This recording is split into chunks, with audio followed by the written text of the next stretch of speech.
President William Ruto is a few minutes away so that he can kickstart. Of course, you can see behind me the performers are of course going on. They're preparing themselves in how they'll be ensuring on how they're arranging themselves once the president arrives.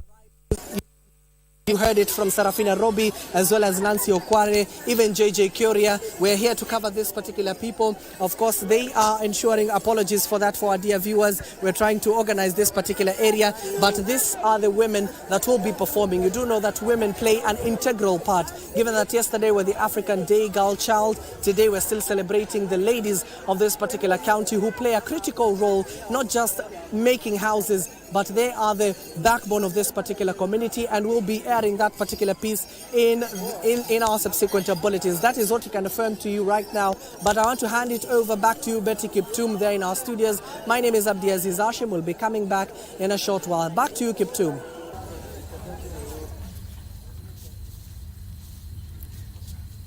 Thank you very much, Abdiaziz Hashim, there coming to us from Turkana County at the Ekales Cultural Center, where the Turkana Tourism and Cultural Festival is set to start today. Of course, as JJ Kuria told us yesterday, around 300 groups are going to be performing during those during that festival, and President William Ruto, of course, will be leading those. Will be leading the opening of the festival this particular morning. Remember that if you are not yet in Turkana for that festival, do not worry. KBC will be bringing you the live proceedings of that particular event. Of course, that could happen anytime from now, so do stand by for that. Now we want to switch gears to have a conversation on matters genetically modified foods, or GMOs, as many people understand them. We want to just get a feeling of what they are and how far we have come in the journey of GMO adoption in this country. And to have this conversation, I'm joined by a very able panel. To my left is Benson Kinyanjui, who is the Secretary General in charge of the Association of Kenya Feed Manufacturers. He shall be telling us just what it means for GMO imports for the feed manufacturers.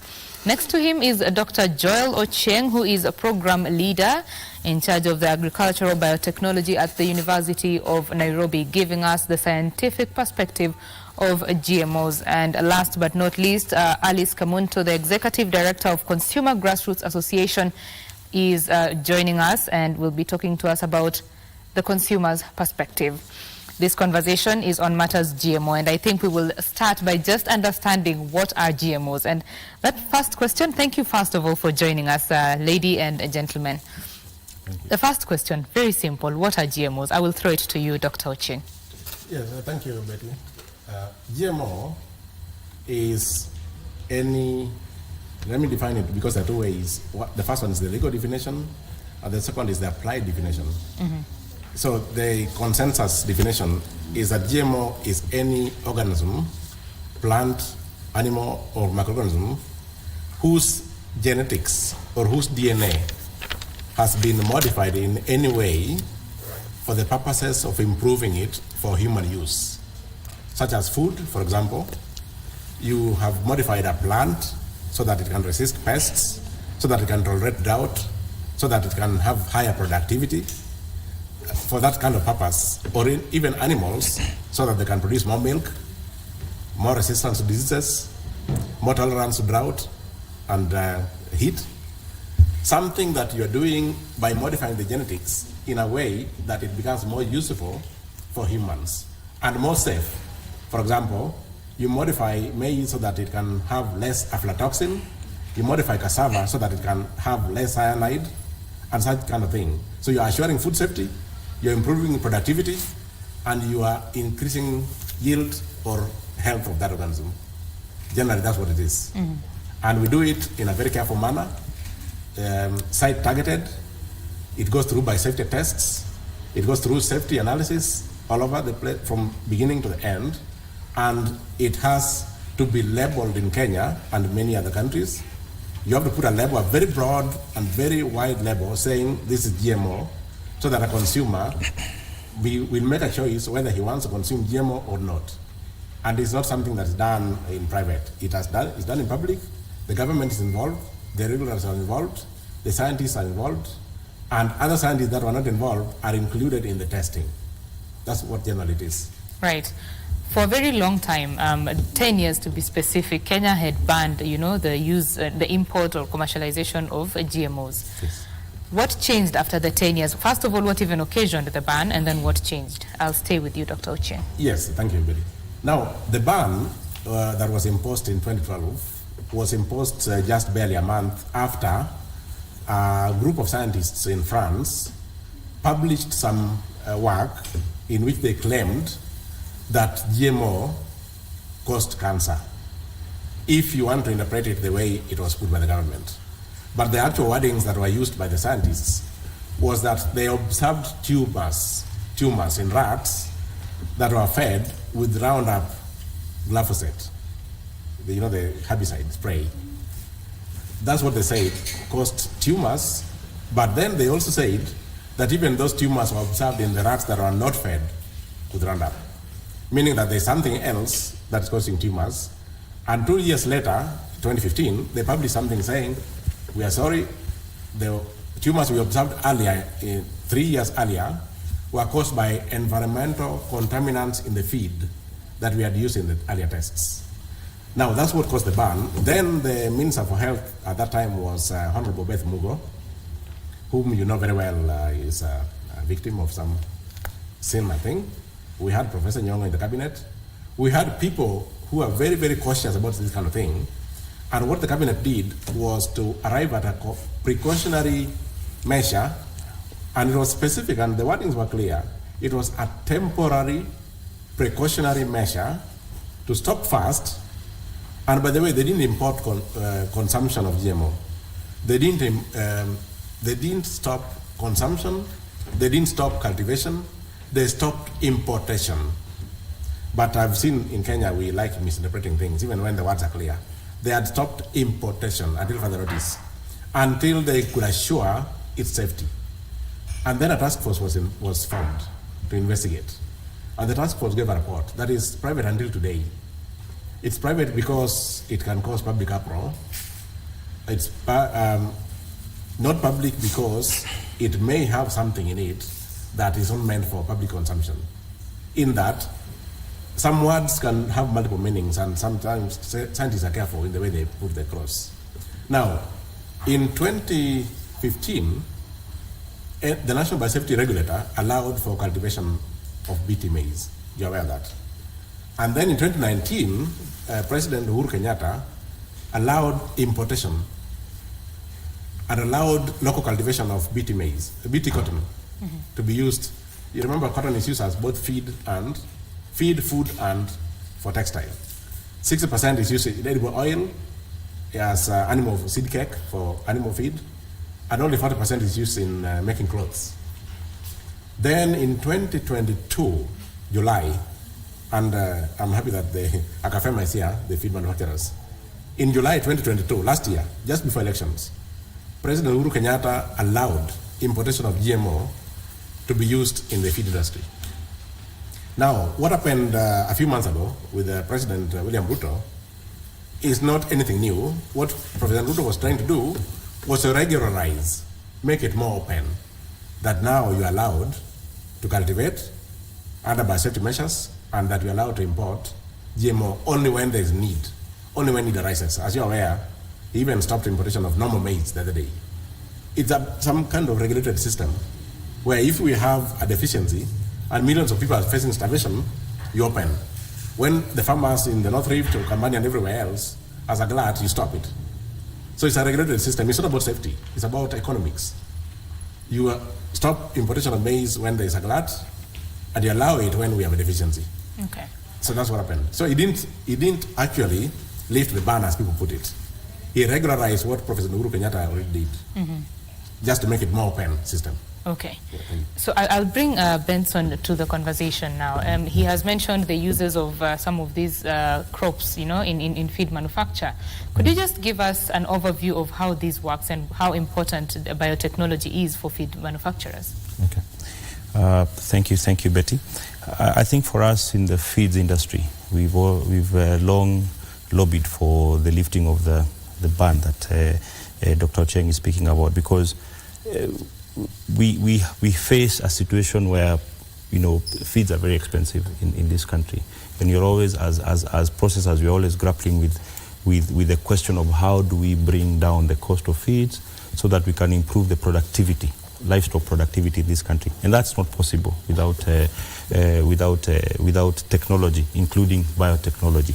So for us, the use of GMOs is important, primarily because it widens the scope of where we can actually get these raw materials from. Over 90% plus of the raw materials that we use in the feeds industry are imported. In Kenya, both the energy sources, which is typically your maize, and your protein sources. And in a typical feed, especially for chicken, for example, 70% of that is a combination of maize and soybeans. So in Kenya, we find ourselves in a very difficult situation because we are competing against our neighbors who have a much wider arable land, so they can produce most of these materials very cheaply. But in Kenya, we don't produce any of these materials. And if you have to import from a wider source, from outside of the East African community or COMESA, we can only access, those countries only produce GMO. So for us, our interest is in terms of improving productivity so that getting a wider base where we can import these materials from, so that we can reduce the cost of feeds and improve the productivity of livestock in this country. So once we improve productivity, it means that your eggs will be cheaper, your milk will be cheaper, and your meat will be cheaper. And I believe that he has articulated very well that the science actually is behind the safety of this biotechnology. And I'll give an example. I think for the US, which is probably the most advanced agricultural country on earth, is 100% GMO. If you go to look for corn, what they refer to as maize in the US, or soya, everything is GMO. And I do believe that they have a robust science in place to make sure that the food is safe. And what we are advocating for here, so that we can actually improve the productivity of the livestock sector in Kenya, we must be able to access some of these materials, which in majority in the world you will not get non-GMO. It is very difficult. Mm-hmm. Yeah. And since the lifting of the ban happened, Yes. how have things changed in the sector? The ban was lifted, but immediately thereafter there was a court case that was filed. So we have not yet enjoyed the benefits of GMO because the case is yet to be decided. So we do hope that that is going to be, once it is decided, then of course it will open assuming that it is decided in favor of lifting the ban, that we will be able to access these materials from outside, from all over the world. So we have not felt the impact yet because the court case is yet to be decided, so we cannot import a GMO yet. Right. Yeah. Ms. Kamuntu, I'll bring you now into the conversation. I mean, you've listened to the two gentlemen speaking. Yes. Dr. Ocheng even mentioned a report that is yet to be, made public for some various concerns. What are your thoughts in terms of this GMO uptake now? First of all, why is that report not being made public? And as consumers, we are ready to read and get to know what's contained in that report. So if it's not made public, then there's something fishy in that. That alone is enough to convince me as a consumer, because us as consumers, we are not scientists like them. So we only consume what we feel is safe for us. So the fact that, to begin with, the Sierra Leone report, Sierra Leone, and I want to correct you, they never published again to say that it was wrong. I don't know, unless other scientists said that. I know there was too much pressure from the scientific circles to push for retracting that information from public. As we say, there's politics everywhere. There's politics in the house, there's politics in church, there's politics in the scientific world. And that's what happened. So coming to the scientists themselves, when a section of scientists says GMOs are bad, and a section says GMOs are good, We as consumers are not scientists. We've been left with a question mark. This question mark has to be answered by these scientists themselves. By the fact that they are not agreeing, then for us, the safest thing to do, the best thing to do to save ourselves is to avoid consumption of GMOs. And that is the only way you can keep yourself safe. Otherwise, this person is saying, they are both scientists. The one section is saying they are safe. The other section is saying they are not safe. So where do we stand? And we don't have a proof of the same. Number two, what caused the ban? He has really explained what caused the ban. And it's only fair to say that that report that was published in France is what necessitated the ban. And then number two, it's also fair to tell consumers out here that it was indeed proven that GMOs, indeed, the tumors that were in the rodents, they were cancerous. They were found to be having the cancer cells. So it's always good to tell people the truth. You say, as consumers, we want to be told the truth and we make informed choices. As you said, well, that in Kenya, everything is public, we are doing everything public. I want consumers out there to know, yeah, they are doing everything public. They are trying to say that they are doing everything public, but that's really not the truth. Because GMO is never public until they finish all their testings, why, if it's really so safe, why don't you just bring those seeds and you just plant directly? Why does it go for the testing processes? You put it in a space that is controlled for a certain period of time before it's released to be grown openly, okay? It's quite unfortunate that we have an education system, and especially when I'm talking of scientists, that is being supported by the multinationals.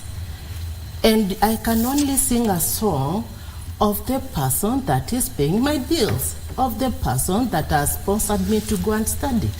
And many of the scientists that we have around have been sponsored to go and study that technology.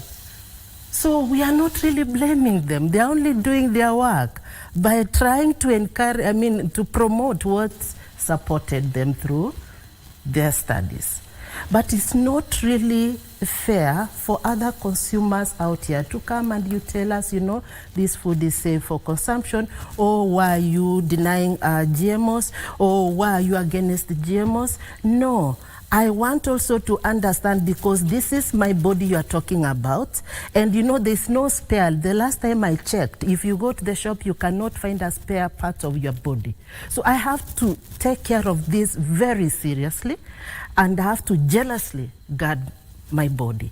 Same as other consumers. I'm not saying that those who are promoting, they are not consumers. They are also consumers. Us as consumer organizations, we have those who are supporting GMOs. There are those who don't support GMOs. So what is our stand here? What we are saying is that can we have laws that are going to protect both sides of consumers? Those who want to consume GMOs, let them be protected. And those that don't want to consume GMOs, they also want to be protected. I just want to make one point in regard to that. If there are people who don't want to consume GMOs, and there's somebody who is growing GMOs, and remember there is cross-pollination. One farmer who is growing GMOs, and remember in Kenya specifically, we are really depending on smallholder farmers. And these are the people who are feeding us. It's not like in the US that you are saying they are doing large-scale farming, and they can afford even to have that space between a farmer and another one. They start buffer zone. That helps, cross-pollination not to affect the produce from the other side. Number two, there's a lot of wind in Africa. Let us all agree that. that even if we are given that 25 to 20 meters, it may not really be enough for us, because some of the whatever, now I talk to the scientists, what does it good, thank you. So they can cut for as long as they can. You see, it's very important to also agree that we are a totally different setup from that of the USA and other areas that they are doing large-scale farming. So basically, from our consumer side, because you have done a study, and I think we are about to publish it on our website, we've done a survey, not a study, a survey on what is the perception of consumers on GMOs. And we've come to realize that most consumers don't know what GMOs are, which means this is something that is pushed down our throat, okay? Most of them don't know what GMOs are. And even those, how did we know that most of them don't know GMOs? When you ask, can you consume GMO? They say, yeah, as long as I have something to put on my stomach. But then we go further and say, do you know what GMOs are? And they say, they don't know GMOs. So what does that leave us as a country? I'm not saying that we have 100% failed, because even these scientists are brothers and sisters and the sons of the soil and the daughters of the soil. We appreciate science.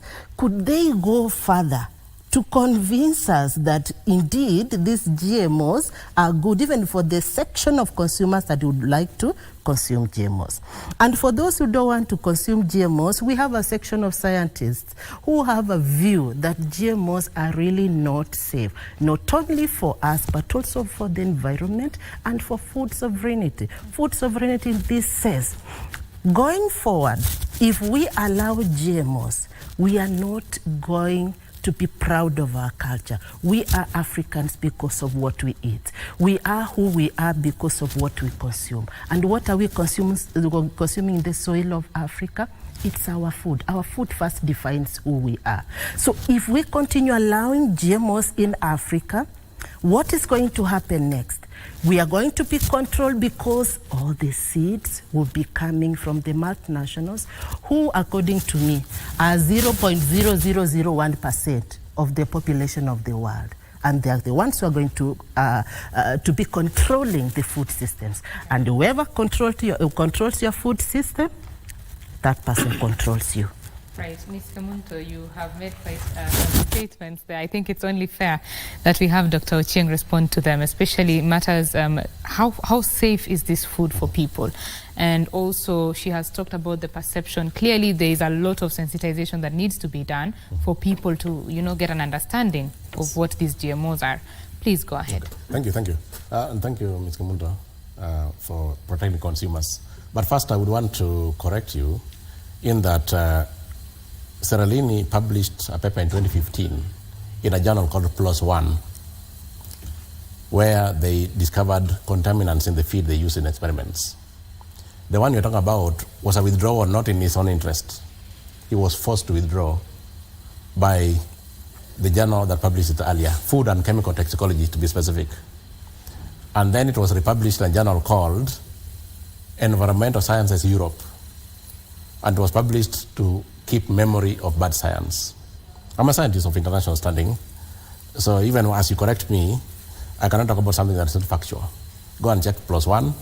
He's talking about environmental contaminants affecting the feed. That is misleading experiments, especially rat experiments. Now, about safety, but first I would want to also say, she is very articulate in some things. She's saying that those who want to consume GMO be allowed to do so, and those who are not willing also be protected by law. And that's very good. I support it 100%. And that's why we have a regulation, the Biosafety Act 2009, and the implementing regulations. One of them is the Biosafety Labeling Regulation 2012 that defines labeling for all GMO so that the consumer can make choices whether to consume it or not. That law protects the consumer to the last man. Now, about safety and funding for our research. The GMO, I think there's a problem also when we use the word GMOs. That is everything. Mm-hmm. Let's talk about specifics. For example, the one that is meant for cultivation in Kenya that is awaiting to go to the field tomorrow morning, because the court ruling is good. The one that's waiting to go to the field tomorrow morning is called BT maize. It's made to withstand the crop pest. Now, the safety aspects have been authenticated, and our research, this product, first of all, was developed through what we call public-private partnership. The government of Kenya money from private sector, and money from research systems. It is not brought from kwa wazungu. It has been made in Kenya, and it will be cultivated in Kenya, and has been tested on Kenyan soil for suitability. We performed what we call environmental impact assessment. We performed what we call environmental and social impact assessment, which were approved by the regulators in Kenya, NEMA, National Biosafety Authority, KEFIS, and all the others. This is a local product that has been made here. It is not being brought from elsewhere. The government of Kenya has a stake in it, just like Safaricom. The government of Kenya is the highest shareholder. So as is this product. So your fear that these are things being brought down our throat from overseas is incorrect. Some, yes, are being imported from overseas, but BT maize has been made in Kenya. It will not be imported.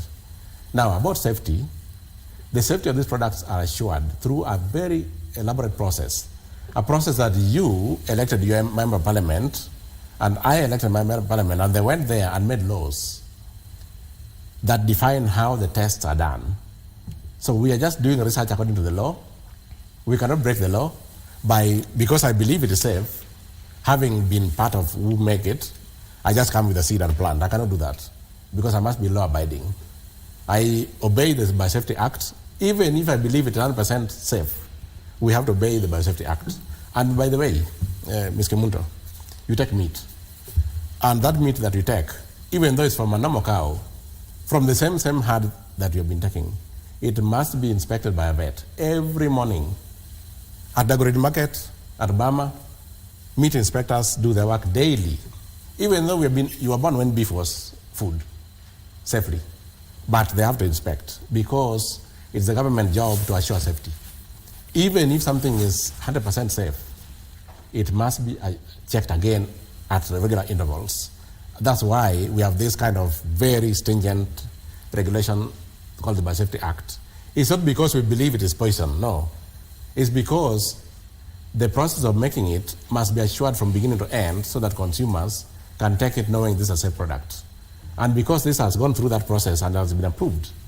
And by the way, the thing that is used in making BT maize, that is Bacillus thuringiensis, had been used for 30 years as a spray. What we are doing is that we are taking that gene, the one that confers resistance, and having the maize itself express it naturally so that you don't spray. Spraying spoils the environment. You know that. It's too much chemicals in the environment. It's not good. That's why we are going for insect-protected maize so that it's good for planting. So don't be worried about where we took our studies. I went for studies in Australia. That's where I took my PhD and my master's. And I studied population genetics and biotechnology. And we were using rice, not maize. So technology can be transferred. And so we don't have to sing the song of anybody. We are just experts who have been well-trained, who now come back to make the life of Kenyans better by making food for all, because we don't want to see people who are starving. Thank you.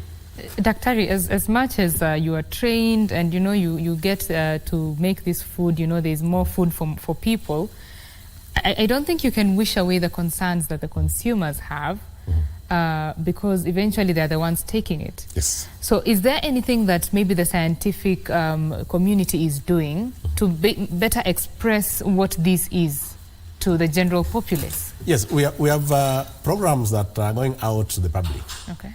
Education programs. But as you know, we have only managed to reach 13,000 people or groups of people. It's very expensive to reach every Kenyan in anything. And we are trying also to reach them through others, training of trainers and members of parliament and many other barazas.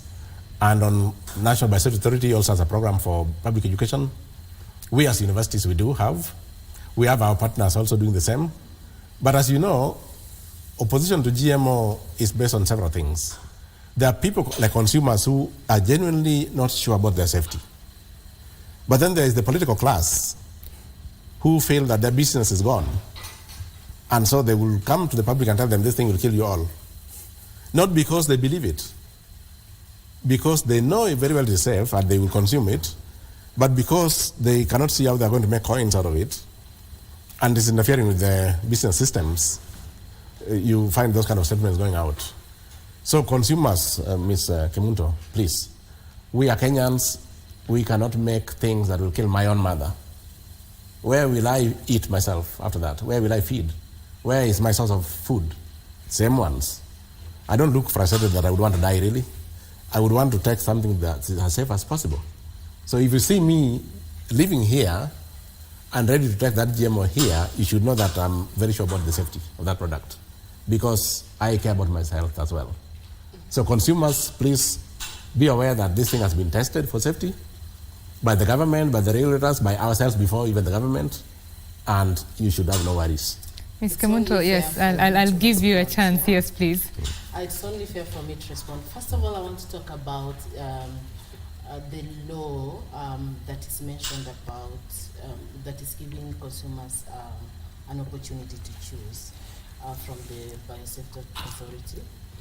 I want him to tell the public that that law is favoring producing GMOs against those who are producing like organic food or non-GMO food. Why am I saying this? For a long period of time, we've practiced, the practices that have been passed over from generation to generation, there's no day we have been asked to label. What does that mean right now, and where are we left if that law is fully implemented?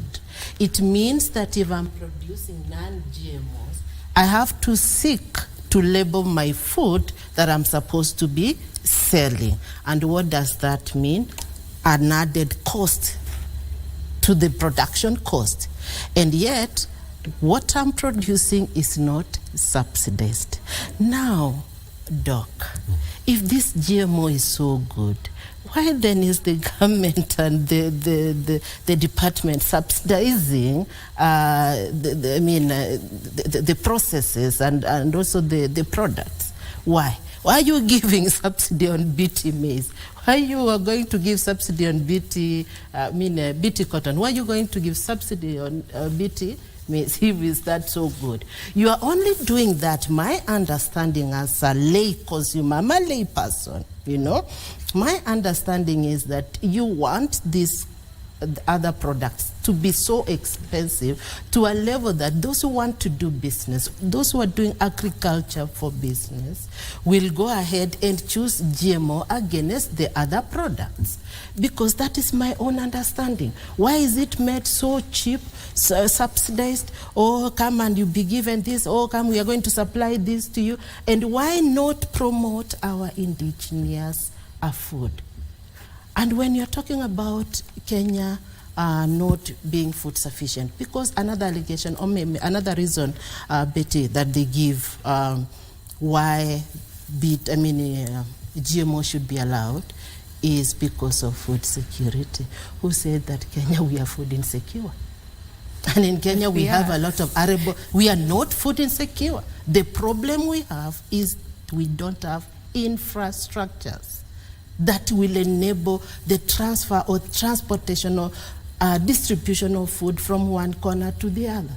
How many times you as media people have highlighted some places in this country where milk is being poured, where maize is going bad because it's too much for consumption? Why? We need to put systems in place to ensure that what is produced here can easily be availed in another part of the country. This is a failure of the systems. And if that one is put in place, we would not need this thing to be called GMO. And number 3, we are talking about Kenya not being arable. The other day we started this very sexy, very nice project that was in Galana, Kulanu, Kula, something like that. Kulalu, yeah. I refuse to get that name into my head because of what has come out of that. You see, we put so much money there. This is just one of the projects that the government put, so much investment in. Kenya has no problem with food production if we had proper systems to avail water in some areas in this country. They will have their food themselves. They will grow food for themselves and will be food secure and even export. Number 3 and final, us as consumers, because we also offer solutions. Because you cannot just leave your babies who are complaining, oh, this food is not good. You have to give a solution. So we are encouraging consumers because we see the hand of government being too heavy on us and we are so weak. You see, these people are funded heavily by government and other institutions. Us as consumers, we are not being funded anywhere. So where are we? It's us to save ourselves. So what are we doing? We are encouraging consumers to have at least a small portion just outside your shamba, if especially you come from a rural area, if you are living in an urban place where you can get a small place, we encourage them to please contribute to the food basket by producing just some fresh produce for yourself, something small for yourself, so that when they're talking about food insecurity, we'll come out and tell them, you know what, we are food secure. Please, can you allow us to continue growing this food that is safe and it's not GMO? Okay. Please, you can cross over and buy this from me, yeah? All right. Before I throw it to Doc, Kinyanjui, I mean, you've listened to the conversation that has been going on. Ms. Kamunto is saying that we are focusing on the wrong thing, yeah? That we should focus on being, food secure first by dealing with our market systems. What are your thoughts on the much that has been said? Thank you, Betty, and it's very interesting to listen to Ms. Kamunto. But I think for us, we cannot divorce the question of how do we feed our people from economics and science. And I feel sad that sometimes the people who are against the whole question of GMO, it's like there is some vast conspiracy against indigenous foods or what we grow here, for example, in Africa. But I think we really need to perhaps stick to the science and ask ourselves, is there really any evidence that has been produced to show that GMOs are unsafe? And I do believe what Daktari has said is that what was published in 2012, I think was recanted, and there is no evidence that GMOs are unsafe. And for us in the feeds industry, the question we've always been asking ourselves is, even at the point when the science for GMO the GMOs were produced, it was not because there was a desire to harm humanity, for example. We have to address the question of productivity of the native crops. And I doubt even the maize that we grow today is probably what was grown by the Aztecs in many centuries ago. It must have gone through a lot of modification to get it where we are. So I believe for us, we really need to stick to the science and ask ourselves in an objective manner, how are we going to bring down the cost of living in this country? How are we going to feed our people? How are we going to ensure that every child that is born in this country has access to protein, has access to the nutrients that they need to grow up to grow up healthy? And then how do we make sure that our economy is vibrant? We cannot ignore the economics and we cannot ignore the science that is in place world over, and we say we are going to be an isolated case from the rest of the world. I think it is inevitable that the economics will force the hand of and the government, I do believe, have recognized that for us to increase the productivity of our agriculture, we must adopt modern science. We must adopt modern science. And speaking of the scientific bit of it, Daktari, are BT crops a risk to indigenous crops in this country? First, I want to address an issue of labeling. Go ahead. Now, the labeling regulations define that GMOs have to be labeled. It doesn't say that any other thing cannot be labeled. Neither does it define labeling for anything else. It means if you have GMO in the market, you must label it. But you are free to label your organics. Nobody is stopping you. Nobody is saying you must label or otherwise. It's just that for GMO, you have to label. For two reasons. Not because it's unsafe, for consumers to make their choices, and two, for traceability. Within that labeling, there's an index. I can take a packet and say this one came from McQueen. Or I can take a packet and say this one was imported from Brazil because of the index on it, on the labeling. There's a labeling and something looking like a barcode that I can trace back and say where it came from. That's the reason for labeling GMO. Not because it's so much unsafe, and you don't label to the exclusion of anything else like organics. There are so many things label organics in the market right now. There's no problem with that. Nobody will charge you for labeling. Nobody is demanding labeling. It's just for GMO. So stand corrected, please. And second, you're asking about productivity. Now, the first thing is that I'm very surprised that Ms. Kimunto does not believe that we are food insecure. Of course, food security refers to several things. One is production level, accessibility, in what she's talking about, mechanisms for transporting to other areas. And we also have affordability as well, and then nutritional component. So I hope you agree with that food security refers to nutritional component, agrees to affordability, access, which now comes to the issue of transport mechanism for transporting to other regions that don't have it, while you take it from the regions that have it. But in the last 4 years, to be honest, and you live in Kenya, I'm sure you didn't come this morning, we have had a situation where there is no food in most parts. We have had 2 droughts in succession, heavy droughts, and there was no harvest in most parts of the country. It was 10% harvest, or even less. So we had to import food for most parts. This is not something that I'm talking from hot air. This is a fact that every Kenyan listening is aware that we have had droughts. Most of the farms produce nothing. People had to import, and the government had to do that to save the lives of people. Now, what we're doing with GMO, and we must not say that GMO is the only solution, and nobody has ever said that. We are talking about complementary mechanisms. Irrigation is one, like the one you're talking about in Galana Kulalu, that failed. So you see, even irrigation can fail. So water is not the only issue. That's why we are bringing in complementary systems. We have hybrid maize that produces better than land races, but now we are bringing one that is much better. And it's better in the context that the crop pests that damage more than 60% of the farms are blocked. So when the crop pests are blocked, the farmers harvest more. And that's the reason. And now you don't spray, and you don't get your farm damaged. This is the reason why GMO is cheaper. Nobody is subsidizing GMO. What she was asking me is about cotton only, and the reason is that the cotton industry collapsed. In the 90s, it was doing very well. From the 80s to late 90s, 96, 97, it was doing very well. Then it came what we call the Structural Adjustment Program. The World Bank supported structural adjustment programs that privatized several things. That's when the cotton industry collapsed. I read a lot, I know these things. So the government is trying to bring it back.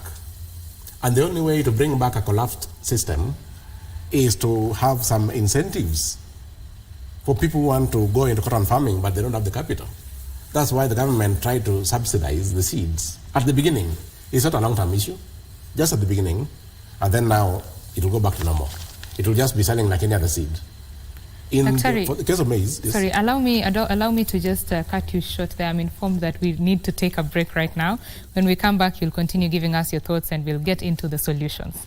This check takes a quick break. When we come back, more on this conversation. Stay with us.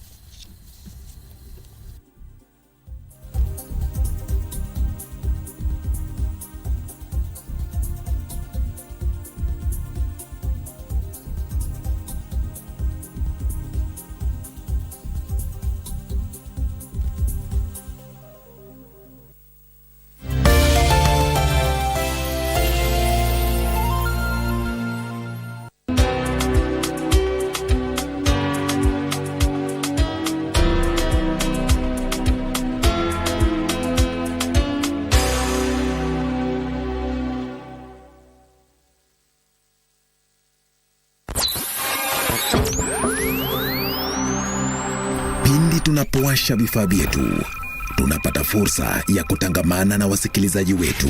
Karibu sana thĩinĩ wa tabarĩra ya Rwĩga. Tunapeperusha utangazaji ulobobea katika habari, nĩ ũndũ wa macio na mangĩ maingĩ, burudani, ni hali ya tukoragwo tukĩigua nyĩmbo mwaki nyĩmbo hot, na hamasisho la kiroho. Usiachwe nyuma. Jiunge nasi kwa safari ya kufana katika 99.5 FM. Shoro FM.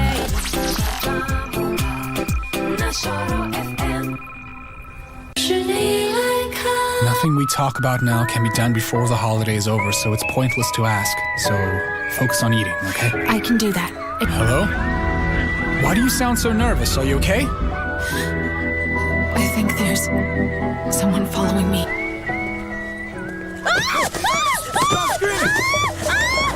Hey, who are you? Where's your costume? Why aren't you dressed yet? My costume, can't you tell? Are you both ready? I'll follow your lead. You're one humankind, brother side by side. Nazungumzia sharti moja ya swala ambayo inampasa Muislamu kuzingatia. Tofauti ya Muislamu na siyokuwa Muislamu ni swala, na matendo unayoyatenda yao ni matendo ambayo Mwenyezi Mungu anayapenda. You filled my heart with love, showed me the love.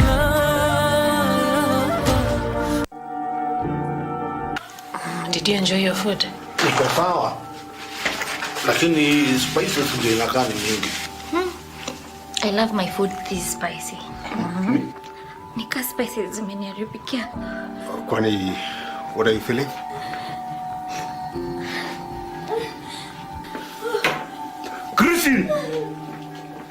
Christine, kwani uko wapi? Are you telling me you didn't see anything strange with Christine yesterday? She acted too nice. Hey mama, buddy. Utanihonga na hizi shopping zako kidogo kidogo. Who are you? My name is Mark. I thought you possessed those Idris Elba, tall, dark, handsome. Kumbe ni wewe jamani. Trish lost the baby. Ati nini? Hey, na inasemekana ni Christina alimpoison. Labda hata kichwa yake haiko sawa.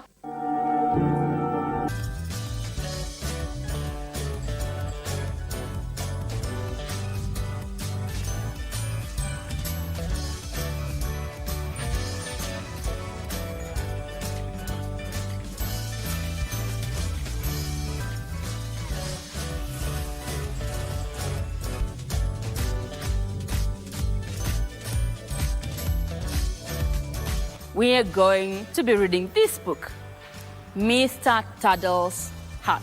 I'm going to teach you how to make a school bus. Watoto wa siku hizi wamezidisha uhuni. Loving you, girl, no girl, leaked it. I do my more day every day. I need no one like I need you.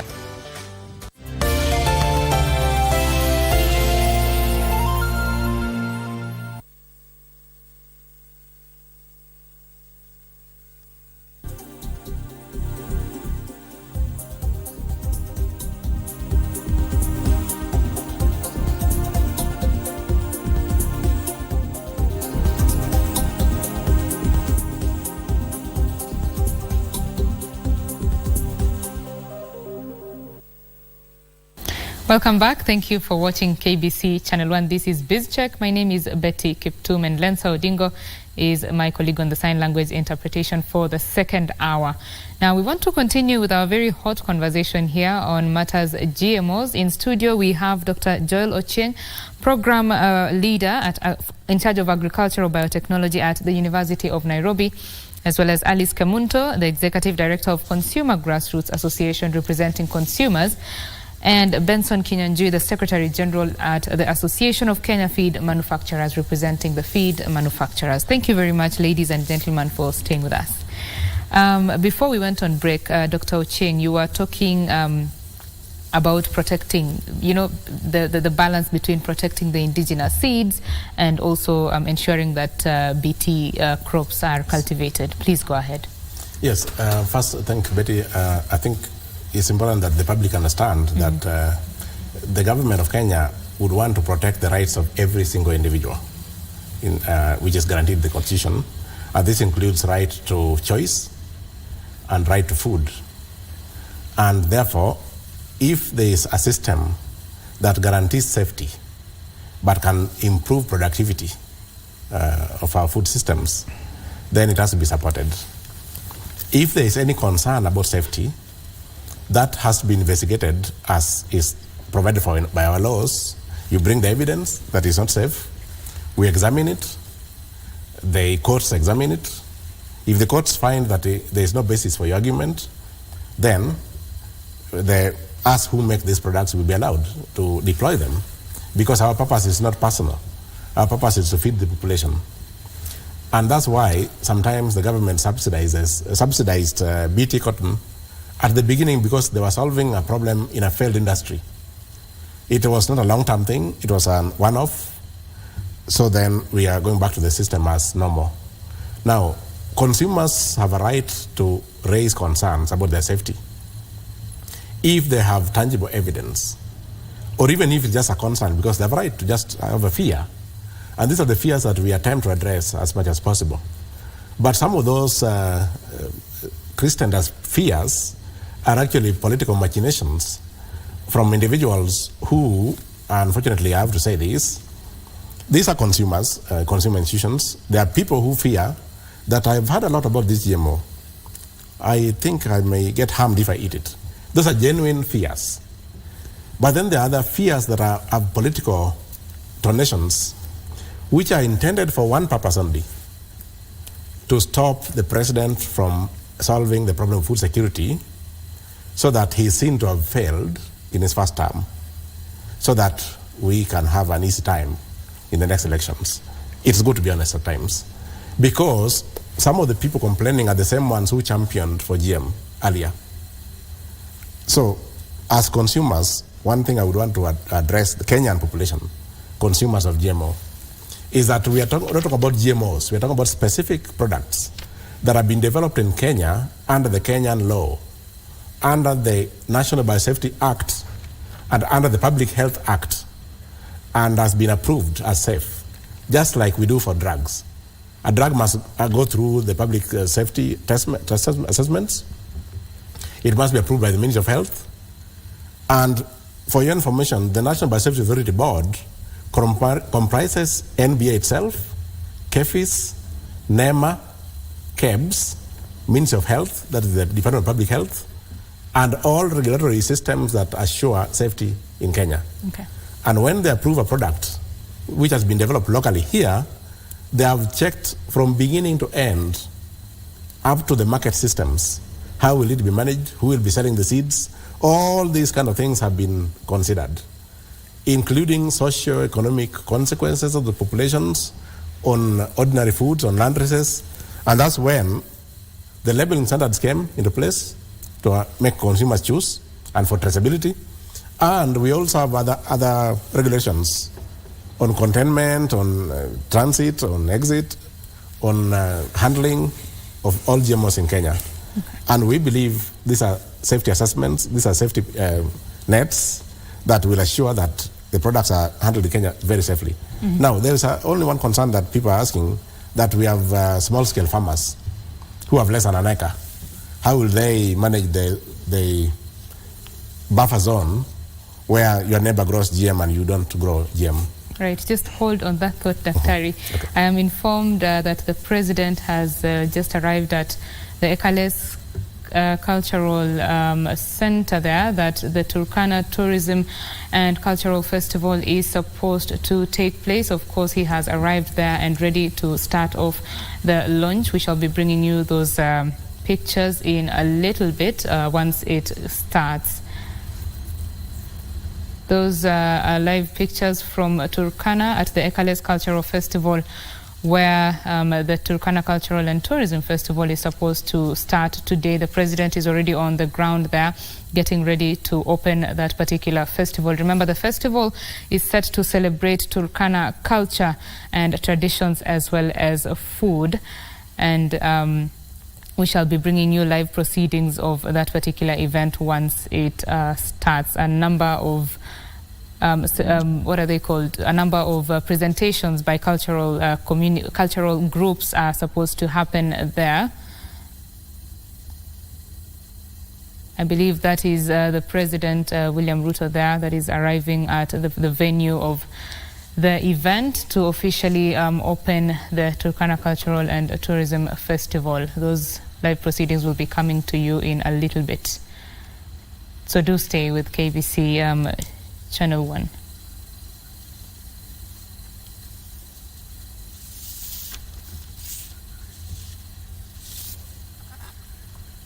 Right, so we come back to our conversation here on matters GMOs, and Dr. kindly continue with your thought. Yes.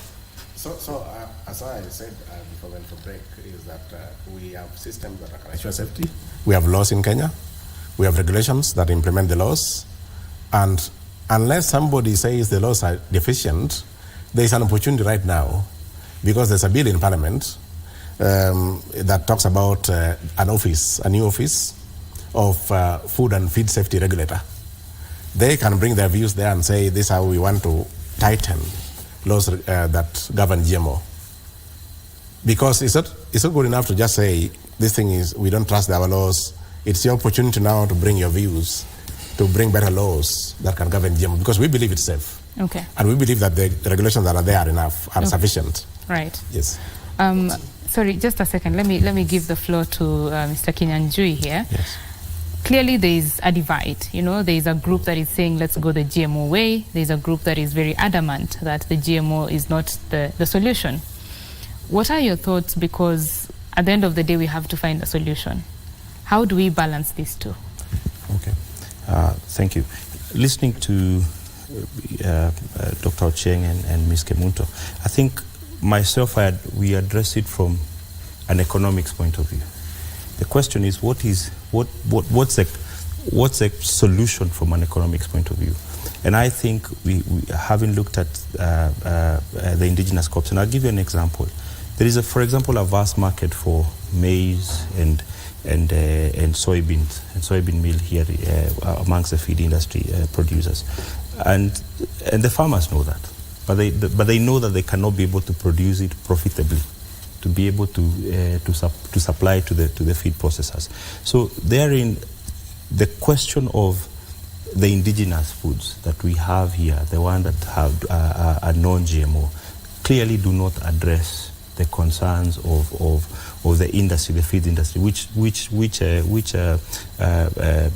is what actually supports protein production. And as you would know, you cannot live a healthy life without adequate protein. And there is a measure that looks at the per capita consumption of protein by an individual to actually see what do you need to live a healthy life. And where we are in Kenya right now, we do not consume adequate protein. And the question, how do we answer that question so that Kenyans can live actually a healthy life?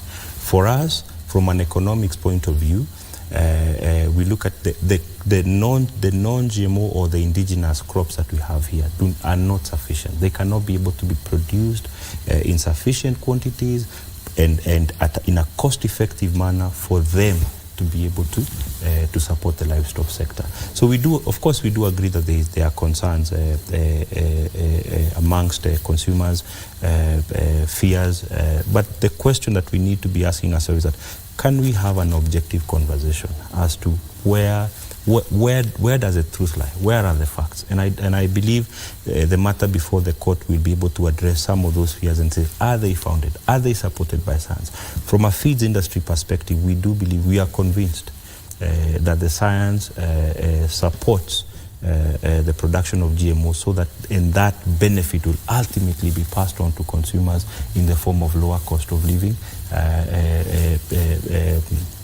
through cheaper products and profitable farming. So we do believe that we are firmly on the side of the GMO debate. But that does not mean that we have ignored the fears of consumers.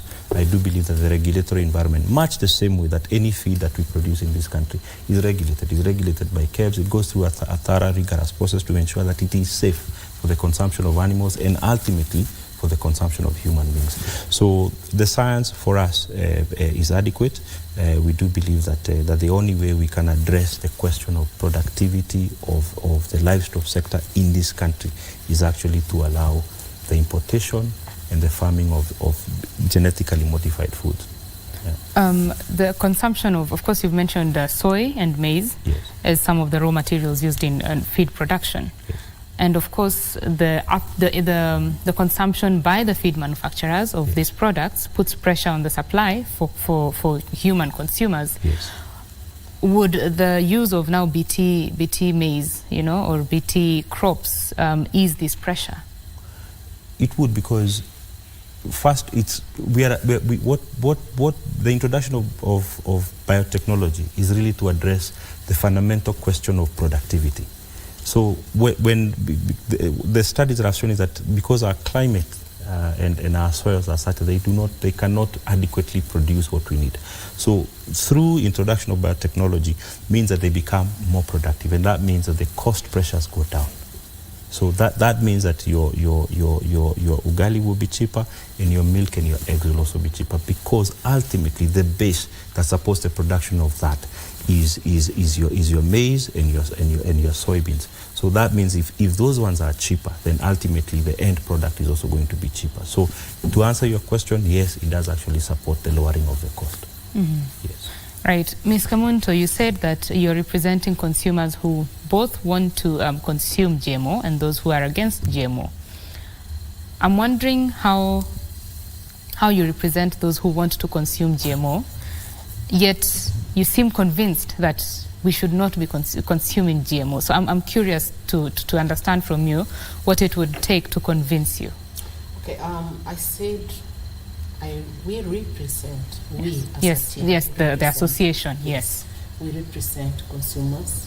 There are those who want to consume GMOs and those who don't want. Even from our report, you've seen there's a section that want, a percentage that doesn't want. They are all consumers, right, and they have rights, and we need their rights to be protected. Whether you want to consume, we want your rights to be protected. Those who don't want to consume, we also want their rights to be protected. We want to begin with that. I hope there we understand each other. Okay? Now, coming to my own perception, I'm also a consumer, because I've talked about general consumers who are including those who are here, those who want to consume like Daktari, and me who doesn't want to consume. But now, as an individual, I want to respond to two things that Daktari said.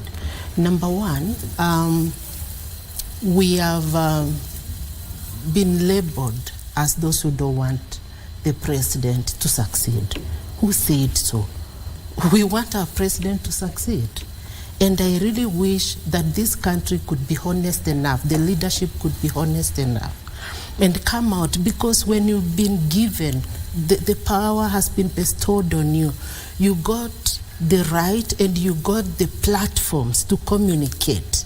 So if the president could come out and say, hey, my fellow Kenyans, Wangwana, this is the thing. Maize is not the only food in this country. Can we try to diversify? Can we start putting in our menus millet, cassava, and other things? And I'm really a proud lady that was born and grew up during the time of Nyayo. And there was that song that used to say, kuleni maindi, kuleni marawe, kuleni, that song used to wake me up, that you should eat different types of food. And those are our indigenous food that are grown in this country. So if we have a leadership that will come out and say, you know what, this is not the only food. There are also other foods that we are producing. That could also answer the question of the food production in this country. So nobody's against the president's success. That is number one. Okay, number two, when we are talking about, that is number two, now number three. When we are talking about, we are talking about consumers having negative, some are positive and some are negative towards GMOs. I started by saying the fact that scientists, because science, what is science, by the way? You know, us who are not scientists, we believe that science has a criteria. Before arriving at a result, you have to undergo stages. And we believe that those scientists who said GMOs are not safe were correct. And those who are also saying GMOs are safe, they are also correct in their own way. So where are we left? Now my question is this: should we rather go just blindly and tell consumers GMOs are good? I have to address this issue of doubt. Okay. As long as they start doubt, and nobody, in fact, there's no study. Daktari, please be honest to consumers. There's no study that you can come out and say authenticate that GMOs are safe. Since we are not sure whether they are safe or not safe, the best way to do it is just to avoid until you people tell us it's safe. Once you are convinced, we are hold that thought, Ms. Kamunta. Yes. I'll come to you in a little bit. I'm informed that we have pictures coming to us from Turkana. And the president and other officials there are taking, it's photo time. They are taking some photographs. They are, of course, clad in Turkana regalia there. We shall be getting from our reporters exactly what each of those items are and what they mean to the Turkana community. Those are pictures from the Ekales Cultural Festival, where the Turkana County Tourism and Cultural Festival is set to start. And we shall be going there once it begins to give you those live pictures. We continue with our conversation here on GMOs. Ms. Kamunta, please go ahead. I want to offer solutions. You know, we Right. came here to offer solutions, I believe. Much as Daktari has a solution, we also have solutions. Right now, we are celebrating the indigenous food and seed fair right at the museums. I just came from there to come and be here with my colleagues. Yeah, we want to offer solutions as an organization and also as an individual. Much as we say, as Daktari said, GMO is not everything, but one of the. We also want to offer an alternative. An alternative to that is that can we embrace what we call agroecology? Agroecology being a farming system that addresses or that promotes the growth and production of food, not only food, by the way, because when you're talking of agroecology, it's all about the ecosystem. That what does best in Marsabit may not be doing well in Kisumu. So can we encourage what does best in Marsabit to be grown there, to be produced there, and allow our consumers there to have shorter chains of getting those the produce from there, because under agroecology it encourages sharing, co-creation. It encourages small chains of tracing the food to the source. It encourages a mixed way of farming. So can we encourage agroecology, because that way what is best for those people in Marsabit can be produced there. And then when you go to coastal area, there's something that is good for them. If as a government, instead of giving us that the only solution for food security, and by the way, when they keep on saying that food security, I'm beginning to believe that it's becoming like a cult. Because basically, from where I sit, we are not food insecure as a country if we encourage the production of those foods in our own villages, own communities, and we embrace it. And in fact, after this, I want to welcome Doc and my friend here. We go up there and see how the indigenous food are showcasing what they are growing. Very nice. And in fact, in all those dishes, you hardly find ugali, you see? There are those dishes that are very, very dear to them. So if we can encourage to diversify, try to put in our plate, put in our meals, different types of food from different cultures, and embrace it, will not be food insecure. So we are offering the solution of agroecology to be practiced in this country. Thank you. Agroecology, indeed. Daktari, Yes. what are your thoughts? Will you pass by? First of all, I would want to inform Ms. Kamunta here that I was contracted to facilitate your meeting in Malawi 2 years ago. you may not have been there, but Pelham was represented. So I'm a person who believes in all means of solving the problem. It's not just GMO. So the agroecology meeting, the second meeting that occurred in Malawi, I was the facilitator. So I'm not anti-agroecology, for your information. And the ones who hired me, McKnight Foundation, is aware of that I don't have boundaries about how to solve food security. Now, what happens is that we can diversify our food systems. That is not false, it's true. Only that now, as she said, she represents consumers. We have to ensure that consumers have a right. If for me, I stick to maize, my right must also be embraced. And so if I'm facing a crop crest or stem borer problem, then I should be allowed to solve it as well. So that ugali is part of that basket of diverse foods. We don't want to delete ugali either. And also, for your information, soya, as my friend here said, the soya they're using, I do not know where in the world you can find soya that is not GM. There's nowhere. I do not know. As a scientist, I do not know. All soya is GM. And soya is part of that menu you're talking about. So now what I'm saying is this. Let's embrace each other. Let's embrace all solutions that get towards collectively solving the food security situation in the country, including irrigation, while also allowing GM to be part of it, because this is a big basket with several things that can help in solving the problem. And unless you can tell me, Mr. Munto, through the chair, the specific safety issue that you have with the BT maize, for example, a specific single case, not many, where BT maize has been proven to be unsafe. Remember, BT maize is different from Roundup tolerant maize, which was tested on rats. Do you have a single case published by anywhere, by anybody, showing BT maize to be unsafe to human or animal? Let us have it. I have looked for it worldwide. I've never found. I've found that case of Roundup tolerant maize, but which already you've indicated what went about it. BT maize is 100% safe because we have even used that BT itself for last 35 years, even in Kenya, as a pesticide. It's only that now we are taking the active ingredient and putting in maize so that we don't continue spraying. If Betty, she has a single case, let us know where BT maize has been shown to be unsafe.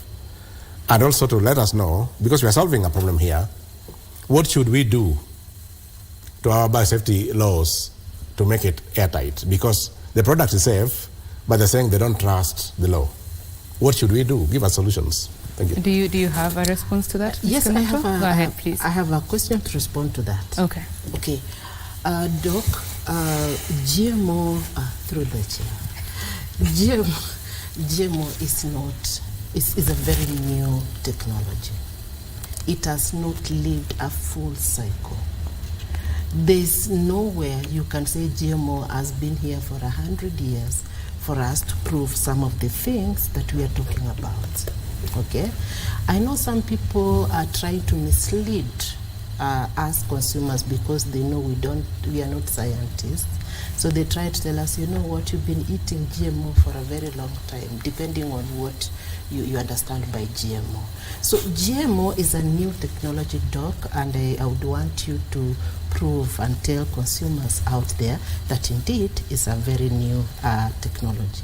So if you're telling me to prove, can we wait until you live 70 years plus and then now we can come and say whether this GMO, and you make sure you consume only GMO, and then we can use you as an example to come and tell the people, you see, GMO is food.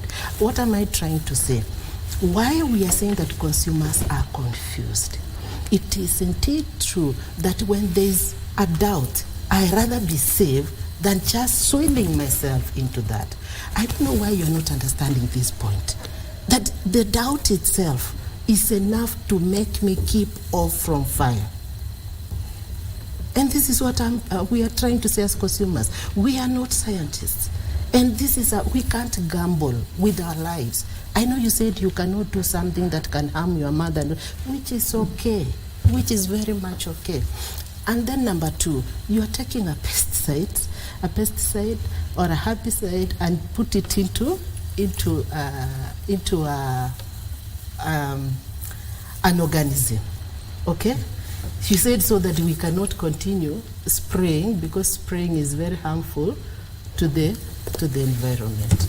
I'm really happy that you care and you are concerned about the environment. I'm left to wonder. I don't want to talk about the Terminator gene because, I'm not a scientist. So if I start going that direction, I know you want to pin me down. So I rather not go that direction. So if you have this, why are you removing it and putting it into maize? That is a living organism that I'm going to consume. What is the difference between it and what was being sprayed in terms of effects? Okay? We know we are learning from the scientists here. We want also to understand that ile the one that was being sprayed, now it is in the organism itself, so that we don't continue spraying. I don't want to ask many questions. So I said, let me ask that question to answer or to respond. I'll come to you, Daktari, in just a second. I want to hear Mr. Kinyanjui's thoughts, especially on matters diversification and solutions to this. Okay. Maybe I'd like to raise an interesting point where just to address something occurred to me. Okay. Say, for example, like the COVID vaccines. There were a lot of people who had fears about the COVID vaccines, but it was not foisted on anybody. You were not forced. The government didn't say that because there's a COVID vaccine. They encouraged, but they did not tell you that you must go and get a COVID vaccine. Yet we know the science, I think, supports that a lot of people's lives were actually saved. And I believe we should adopt the same mentality or perhaps the same approach towards GMOs. I don't think anybody is being forced to consume GMOs. And as Daktari has said, there's a clear regulatory process. And because the ban did not lift the regulatory regime that was there to make sure that anything that is consumed in this country is safe. But to go back to your question, Betty, for us in the feeds industry, we cannot run away from the question of productivity. We are not able to source materials cheaply, and that means that the cost of feeds and by extension, the cost of animal protein in this country will remain high. If you go to other countries, say for example to South Africa or the US, the cost of feeding their people is significantly lower. And why is it lower? Because they are able to produce their maize, they're able to produce their soybeans, they're able to produce their cotton cake much more cheaply. And that means they have a much more vibrant livestock sector that employs tens of thousands of people, and fundamentally they are able to solve the question of food security for their people. And I do believe that I have not had a solution that has been proffered by the people who are against GMOs to answer the fundamental question: how do we feed our people? Is it worse to die of hunger? And you say that you did not consume GMO. Which is worse? And the question is, it is not being foisted on people. We are saying, let us widen the choice for people. Let us lower the cost of living. And if there is any evidence that is going to be produced that GMO is harmful, then I do believe the scientific community is in place, and also the regulatory environment. And I stress again, the lifting of the ban did not lift the regulatory environment. But for us, the thing that I think we need to fundamentally address is what solutions are being offered to lower the cost of living. For us, we are not saying that GMOs is the only solution. We're not saying that we are abandoning, by getting GMOs, we are abandoning everything else that has an impact on productivity. We're just saying it is one of the very many other things that need to be adopted. The same way people have adopted modern processing technology, modern medication for our animals, the same way we are saying we also need to adopt modern feeding method, and amongst them being GMO foods, GMO sources of protein and energy for our animals. And we have not seen anything from the scientific community that says that this is unsafe. But by saying that, we're not saying that we are ignoring the fears that the opponents of GMO are raising. But we're saying produce the evidence to show that this is harmful. Right. Thank you for your thoughts. Daktari, I know you're loaded with an answer for Ms. Kamunto, but let's just have a listen into what is happening there in Turkana at the Turkana Cultural and Tourism Festival. Of course, the presentations have already started. Let's just listen into those sounds.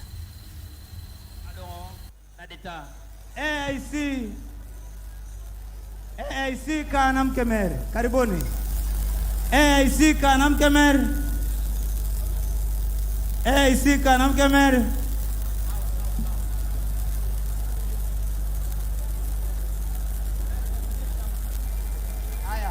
Hi DJ.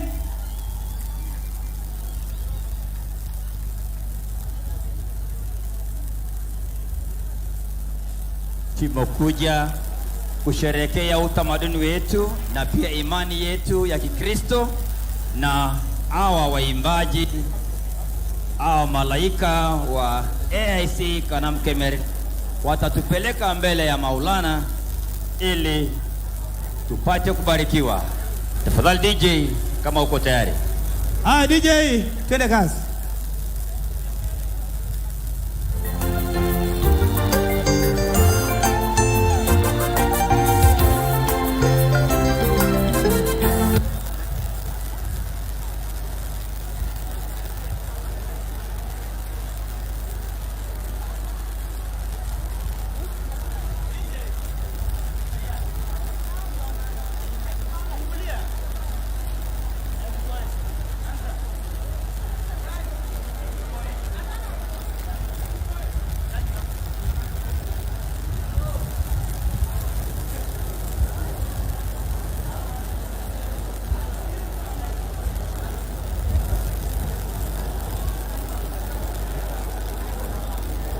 Ni hali ya mitambo.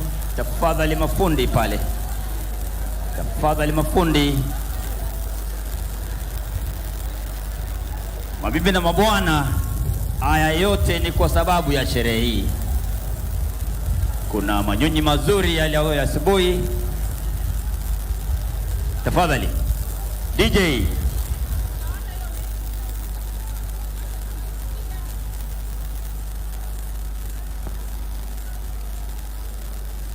DJ.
Tourism and Cultural Festival that the President William Ruto will be officially opening in a little bit. Those are just pre-event presentations there that are going on. Of course, that particular broadcast will be coming to you live from Turkana County. So do stay with KBC Channel 1. We want to continue with our conversation here in studio on matters GMO. And before we took the viewer to Turkana, Ms. Kemunto, you were making your thoughts. Please go ahead. It was actually Doctor. Thank you for according. Oh, sorry. Yes, I seem to have been stuck on you. Yeah, Daktari, yes. You were to answer that question. Yes, I mean, yes. Now, Why? How is it made? Yes. Now, in a very simplistic sense, what was used in making the spray traditionally was Bacillus thuringiensis, a harmless soil bacterium that was extracted from the soil and then formulated into a pesticide. Now, what we're doing, we are not taking the pesticide and putting in maize, no. We are taking only a gene from the bacterium. You know how small a bacteria is? From the bacterium, we are taking only a particular gene. Now, what happens that BT, the Bacillus thuringiensis, in scientific terms, jargons, it produces insecticidal proteins, many of them, targeting different things. We are only taking the one that targets our problem. Our problem, for example, is stem borer. So we're taking a gene that makes the protein that interferes with the stem borer, and that gene will incorporate into the genome of maize. First of all, that gene does not interfere with the humans in any manner, but it interferes with the stem borer. The reason is that our gut, the pH in the stem borer is different from humans. So it will affect the stem borer, but not us. For example, you take malariquin, or yourself, you take malariquin. That drug you call malariquin will only target Plasmodium falciparum, the one that causes malaria. It's a small thing that in your body causes malaria, a Plasmodium. It goes and kills the Plasmodium, but does not kill anything else in your tummy, does not kill yourself. It is site-targeted intervention. It will target only that species. So in the same manner, that gene, when incorporated in the genome of maize, will make maize produce a protein that targets only the stem borer, nothing else. Not me, not you. We will remain safe, our animals will remain safe, the environment, but the stem borer will be killed. Bees will not be killed because the bee is not targeted by that protein. The same way, malariquin, only the Plasmodium, nothing else in your body. Not even other microorganisms in your body, they are safe. That is what we do. Now, there's one aspect that we need to also understand. When you make that maize develop a protein that blocks the stem borer, you are improving food safety. Because, as the manufacturer will tell you, the feed manufacturer, that they are importing maize not more because it's cheaper, it's because of the quality. Most of the maize in the local market are prone to aflatoxin because they've been ravaged by the pest, the stem borer and the corn borer, and it has opened up the kernel of maize for fungal infection, which then makes the secondary metabolite we call aflatoxin be in the maize. Aflatoxin causes cancer. So you'd rather have people die of cancer from aflatoxin, but not to protect our maize from the stem borer with something that causes nothing. I'm sure that's only not a fear. what Ms. Kamunto is saying. Only a fear. I'm sure that's not what Ms. Kamunto So is saying. Yeah. now what I'm saying is we are here to improve food safety and therefore to enhance the life of people and their safety. So if you have a technology that can reduce aflatoxin, improve the quality of maize for the manufacturers, and improve harvests, and there is no safety issue about it. The only problem with it is that we are not 70 years yet. By the way, the first GM product was commercialized in 1996. If those 30-something years are not enough, or the 30 or more years are not enough, I don't know how long we have to wait, because as we wait, we are people who are suffering. I think if something is proven for 40 years, 30 years, 40 years to be safe, that should be, for me, it should be safe enough for me to use. I wouldn't want to wait for 100 years, because there are many other products, like the vaccine he's talking about, the COVID vaccine. To be honest, the COVID vaccine was produced within 2 weeks. But of course, it was modified from other vaccines. But we allowed our people to be injected because there was an emergency. We had to save the lives of people. In the same way, these technologies have been used for a long time. So I think I would ask Kenyans to be comfortable taking BT maize without worrying, because it's a product that has been in the market for a long time. It has been developed in Kenya, not just something being imported and offloaded here. and is meant for local cultivation. It has been tested in Makueni and in every other agroecological region in Kenya, and it has proven to protect the maize from the stem borer.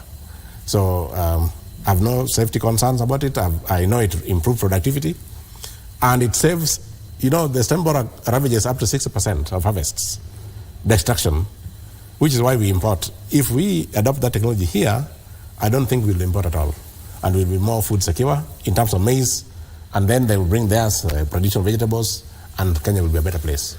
Right. So on that note, I'll give you each a few minutes to just give us your closing remarks. Specifically, I need you to focus on solutions, right? Let's start with you, Kamunto. My parting shot is Kenya is not food insecure. Number one, we only need to streamline these systems and infrastructure. Number two, we have an alternative, and I want to encourage each and everyone out there to go in for agroecology. And if agroecology is a very heavy term for you to understand, you can begin with consuming organic food. And organic food is not expensive. It's safe for you, it's safe for your body, it's safe for your health, and it's safe. The animal feed from organic produce is quite very safe, and it goes a long way to get produce that are very safe from the animals. Thank you. Thank you, Ms. Kamunto. Daktari? Yes, my parting shot is that let's embrace technology, let's produce more food through biotechnology, and let's accept BT maize that is going to the farm tomorrow morning, because it's safe, it has been regulated, it has been tested, and has been approved through our laws that exist. And scientifically, there is no safety concern. And there's labeling for consumers to make choices. Nobody is being compelled to consume GM or not. And in food system analysis, Kenya is very, very food insecure, and millions of people may be facing starvation in the coming months if we are not careful. Thank you. Thank you, Dr. Kinyanjui. For me, I would say let us not make the perfect the enemy of the good. I don't think that because we have not perfected everything as far as GMO is concerned does not mean that we throw them out. And we really have to address ourselves to the question of how do we make food affordable to Kenyans? How do we improve the quality of lives of our people? And we're not saying that GMO is the only solution, but we're saying it's an integral part of the solution that we are seeking to make food affordable and to improve the quality of the lives of our people. And I believe that we should be guided by the science, not necessarily fears or perhaps opinions. Let us be guided by the facts. And we need to address to ourselves the question of how do we improve the productivity of the livestock sector in this country so that we can provide better lives for our people. Right. Thank you very much, ladies and gentlemen, for speaking with us. We have had quite a hot conversation on GMOs, and of course the ultimate decider or the person who chooses is the consumer. So thank you very much for your thoughts. I have been speaking with Dr. Joel Ochieng, Program Leader in charge of Agricultural Biotechnology at University of Nairobi, as well as Alice Kamunto, the Executive Director in charge of the Consumer Grassroots Association, and Benson Kinyanjui, who is the Secretary General at the Association of Kenya Feed Manufacturers, in a bid to just demystify GMOs and also just get a feel of what the consumers are feeling about genetically modified foods. That's the end of BizCheck this morning. Of course, the Turkana Cultural and Tourism Festival is about to start or has started. The presentations are ongoing. We'll leave you with those sights and sounds. From myself, Betty Kiptum, my sign language interpretations colleague, that is Lensa Odingo, and the rest of the team, we wish you a happy day. Good day.